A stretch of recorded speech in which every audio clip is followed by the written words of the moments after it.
В балетном зале театра оперы и балета оживленно. Артисты интенсивно готовятся к предстоящей премьере. Сегодня на репетиции присутствуют все три состава. Главную женскую роль Маши в первом составе исполняет солистка театра Анастасия Платонова. Версия отличается, конечно же, хореографией. Это в данном случае новая постановка, это больше как неоклассика идет. Если в старой постановке это была классика, Вайнонен, чистая классика, причем здесь уже более как современный идет спектакль. И, конечно же, сложнее. Классика всегда, полегче. А тут немного необычные поддержки интересные, хореография интересная сама по себе. И вообще работать очень интересно всегда над новой постановкой.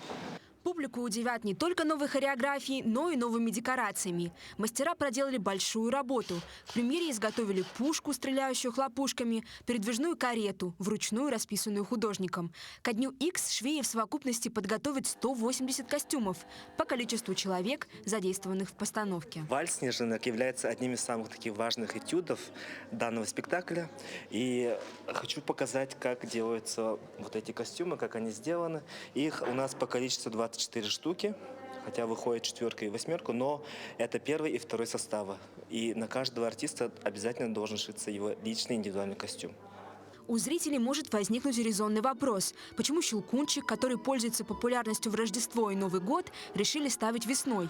Все потому, что в этом году исполняется 185 лет со дня рождения композитора Петра Чайковского, написавшего музыку к бессмертной балетной классике. Так получилось, что мы готовимся к фестивалю, большому фестивалю «Чайковский фест», который у нас состоится в октябре этого года.